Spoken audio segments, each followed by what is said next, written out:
इराणने जशी मित्रता निभावली तर आपण सुद्धा मित्रता निभावली असती तर भारताला सुद्धा इराणने गॅस पुरवला असता. आता गॅसचा तुटवडा झाला आहे. येणाऱ्या कालावधीमध्ये बँकेमधला पैसे काढणं सुद्धा असणारा अडचणीचं होणार आहे. सरकारच्या धोरणांमुळे भारतीय नागरिकांना त्रास व्हायला लागला अशी असणारी परिस्थिती आहे. इराण आपल्याबरोबर जम्मू आणि काश्मीरच्या प्रश्नावरती उभा राहिला,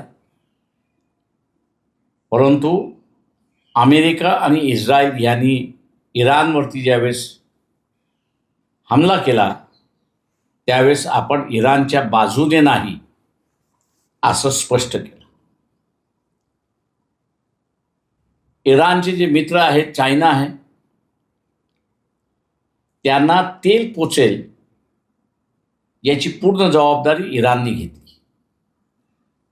इराणने जशी मित्रता निभावली तर आपण सुद्धा मित्रता निभावली असती तर भारताला सुद्धा इराणने गॅस पुरवला असता अशी परिस्थिती आहे. आणि आज जो तुटवडा दिसतोय, गॅस सिलेंडरचा तुटवडा दिसतोय, तो कदाचित आपल्याला दिसला नसता. आता ह्या तुटवड्यामुळे शासनाने काय केलंय की इसेन्शियल कमोडिटीज ॲक्ट म्हणजे जीवनावश्यक वस्तूंचा जो कायदा आहे तो लागू केला आणि त्याच्याच बरोबर हे सांगितलं की आंदोलन तुम्हाला करता येणार नाही. ज्यांच्याकडे धोरण नाहीत, फक्त जात आणि धर्म एवढंच फक्त असणारं अजेंडा आहे, त्यांना ते आंतरराष्ट्रीय राजकारण करू शकत नाही अशी परिस्थिती आहे.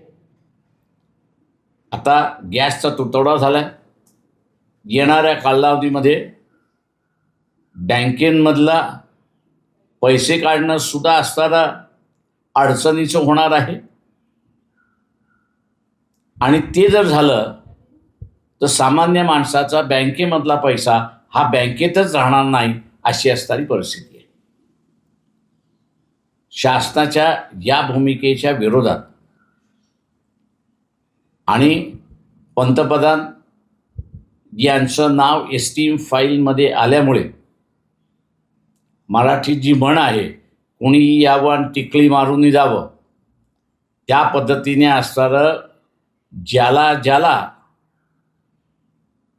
जे भारताकडून साधून घ्यायचं आहे त्याच्यावरती मुकाट पडेल नरेंद्र मोदी सह्या करतोय आणि एग्रीमेंटच्या नावाखाली ते लोकांना सांगतात आहेत अशी परिस्थिती आहे.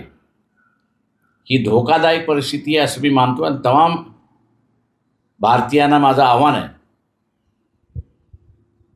की आपण 23 तारखेला नागपूरच्या आंदोलनामध्ये सहभागी होऊन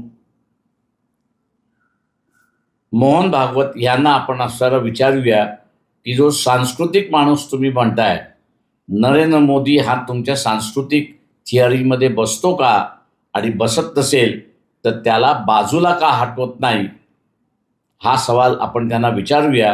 आणि म्हणून सर्वांनी 23 मार्चला नागपूरला पोचा असं आवाहन करतो आणि थांबतो.